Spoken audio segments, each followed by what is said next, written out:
प्रिय दर्शक श्रोता बंधुगण समस्त को मोर प्रणाम शुभेच्छा और शुभकामना। आज मु श्रीमती सुषमा महांती ओडिशार जनाशुना सुसाहित्यिक कवि सौरभ कैलाशचंद्र बेहेरा सूचनी नहीं आसी एक सुंदर मनछुआ गीति कविता। कविताटीर शीर्षक होची होली।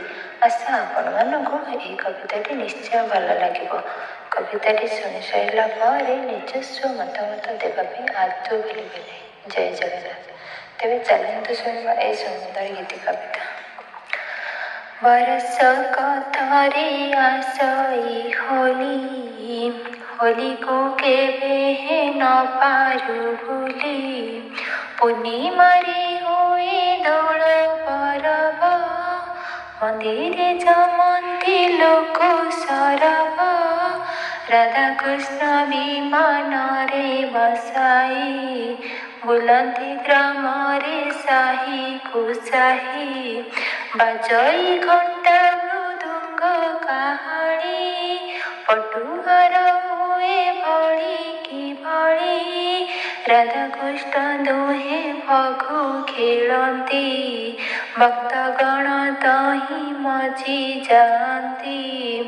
होली आसी थाए ता पर दिन, आनंद पुराई सभिंक मन। सत्य जुगरे हिरण्य कश्यप, बर पाई गर्भ थिला अमाप। पुत्र थिला प्रहलाद कुमार, परम भक्त थिला विष्णुकर। विष्णु छाड़ी शिव कर भजन, बाध्य कला राक्षसंकर राजन। अनेक दंड दियाइला ताकू, चेष्टा कला प्राणे मारी देवाकू।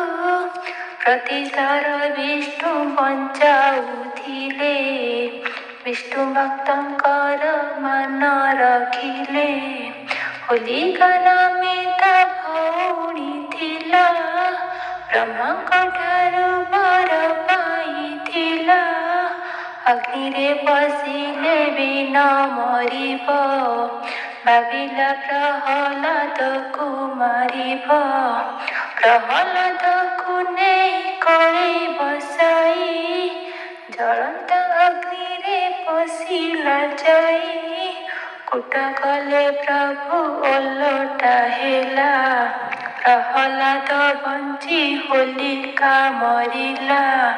से दिन परब होइला होली, पालिथंती लोके साहिरे बुली।